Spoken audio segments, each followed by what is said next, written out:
Hello friends, आज का हमारा वीडियो जिनको अक्सर नाक और गले के मध्य मांस बढ़ जाता है, उनको सांस लेने में बड़ी तकलीफ होती है। खासकर ये बच्चों की दिक्कत होती है। बच्चों को रात में सांस लेने में दिक्कत आती है। मुंह खोल के सांस लेता है बच्चा, पूरी पूरी रात परेशान रहता है, करवटें बदलता रहता है। ऐसे बच्चों के जो नाक और गले के बीच में मांस अथवा तंतु बढ़ जाते हैं, उनके लिए बहुत ही बेस्ट मेडिसिन मैं आपको बताऊंगा, जिससे रोगी को नाक से सांस लेने में बहुत परेशानी होती है। बच्चा अक्सर पिछड़ जाता है। रोगी बच्चे का शारीरिक और मानसिक दोनों विकास रुक जाते हैं। बच्चे पढ़ाई में भी पिछड़ जाते हैं, दुबले पतले हो जाते हैं या बहुत ही ज़्यादा मोटे थुलथुले हो जाते हैं। उनको सिर में बहुत बेहद रात को सोते समय बहुत ज़्यादा पसीना आता है। उनके लिए बहुत शानदार मेडिसिन है। रात में अधिकतर इन बच्चों को जो सांस लेने में तकलीफ़ होती है, उसके साथ साथ इनके कान भी ऐसे हो जाते हैं जैसे कानों से सुनाई देना बंद हो जाता है, बहरे जैसे कान हो जाते हैं, कान पकने लगते हैं। कई एक के कान में, बच्चों के अक्सर कानों में पस बनने लगता है, तो कानों से मुआद निकलने लगती है। उनके लिए बहुत ही उपयुक्त मेडिसिन हम आज आपको बताएंगे।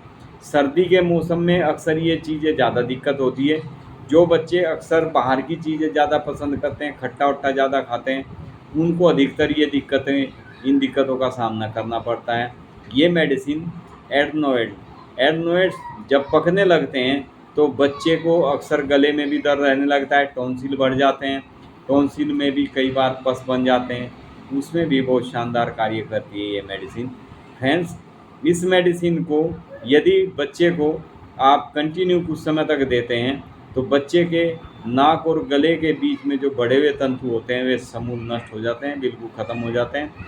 बच्चा सही से सांस लेने लगता है और उसकी ग्रोथ भी बढ़ने लगती है। अक्सर एडनोड बढ़ने के कारण से बच्चों की ग्रोथ पे भी बहुत ज़्यादा फर्क पड़ता है, उनकी ग्रोथ रुक जाती है। उसके लिए भी बहुत शानदार मेडिसिन है। इसमें जो मेडिसिन हम देते हैं वे 3 मेडिसिन यदि कॉम्बिनेशन करके ये आप देते हैं बच्चे को, कॉम्बिनेशन इसका इसलिए ज़रूरी है क्योंकि कुछ बच्चे ऐसे होते हैं जिनको शारीरिक रूप से बहुत ज़्यादा कमज़ोर होते हैं, और कुछ बच्चे ऐसे होते हैं जो शारीरिक रूप से बहुत ही मोटे थुलथुले होते हैं। उनको रात को सोते समय सिर में बहुत ज़्यादा पसीना आ जाता है, यहाँ तक कि पीलो भी पसीने से तर हो जाता है। ऐसे बच्चों के लिए जो मानसिक रूप से भी कमज़ोर हो चुके होते हैं और शारीरिक रूप से जिनके शरीर में कैल्शियम की भी कमी बहुत ज़्यादा पड़ जाती है, उनके लिए बहुत शानदार मेडिसिन है। फ्रेंड्स, इसमें 3 मेडिसिन हम पेशेंट को देते हैं।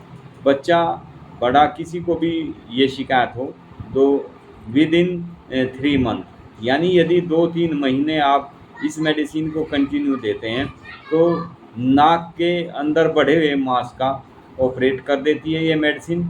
इसके द्वारा एडनोइड बिल्कुल ठीक हो जाते हैं और टॉन्सिल्स वगैरह ये शिकायत भी बच्चे की बिल्कुल नहीं रहती। इसमें जो जो मेडिसिन हम कॉम्बिनेशन में देते हैं, सबसे पहली मेडिसिन है इसमें बेराइटा कार्ब है, दूसरी मेडिसिन जो है इसमें Calcarea fast, and last medicine है इसमें कैलकेरिया कार्ब। ये तीनों मेडिसिन यदि आप कंटिन्यू देते हैं बच्चे को तो बहुत ही जल्दी सुधार होना शुरू हो जाता है। 1 हफ्ते के अंदर ही पेशेंट को आराम हो जाता है, और यदि 2-3 महीने आप कंटिन्यू निभा के दवाई खिला देते हैं बच्चे को तो बच्चा बिल्कुल स्वस्थ हो जाता है।